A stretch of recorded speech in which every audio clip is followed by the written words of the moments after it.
Hi, it's Eric here. Just wanted to talk about leaflets, posters, and also the postcards that you see in the likes of post offices and newsagents. As you probably know, the humble leaflet and poster is probably one of the oldest forms of advertising.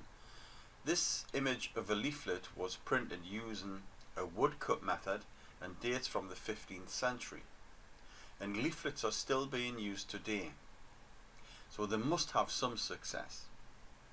You can also see how fantastic the posters were used in their day, but you would probably get locked up if you tried putting posters around like this. There's probably only two ways to distribute your leaflet. The first and probably most cost effective is to put a few leaflets in a leaflet dispenser and leave the leaflet at the venue a few weeks before your event. This way you know if someone picks up a leaflet, they are interested, or they know someone who may be interested, and it could convert into a ticket sale. You could also try to leave a leaflet dispenser with leaflets in the reception area of hairdressers, barbers, nail bars and gyms. If you know anyone who has a shop or works in a call centre or large office or hospital, ask if you can give them some leaflets. It's always best to give a dispenser. If you don't, the leaflets can become very messy very quickly and someone will just throw them away. Posters are really good, but you will need permission to put them inside the venue, or perhaps inside the door to the venue, or you can have one or two laminated and put them outside in the car park or near the entrance. It's a good cheap way to make people aware. Another method to use leaflets is to blanket drop certain areas. Push them through doors. It's called door-to-door delivery, but this can be very expensive as you have the cost of your leaflet and the cost of someone posting them through the door.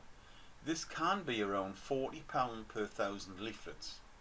The post office will also distribute them with the post, but again it's expensive. In fact, I think they charge more than £40 a 1,000. Personally, I wouldn't consider this method, as the response rate can be very low. In fact, as low as 0.5% to 1.5%. When you use a scattergun approach like this, it's not very good. But leaflets are still very useful, and it can be effective if you leave them in the right place. It's all part of the mix. I provide artwork and can recommend a low-cost printer. Again, it's all on the partner's website. Another way to make people aware of your speed dating events is to use postcards. The type that you see in post offices, on the notice boards and newsagent windows. It's a good way to just really get the name around and get people coming to the website to see what it's all about. I've actually included some artwork for a postcard, and I got my postcards printed from Photo Box and the dirt cheap. They're only about 7p each, and my local post office charge £1 per month. So you know, you could cover the area for about £10 or £20 for the whole month. So it all helps to get the name around, and you never know, there may be some grannies collecting their pensions who have granddaughters or grandsons who don't have a boyfriend or a girlfriend, and everybody does what the granny says. So thanks very much for listening.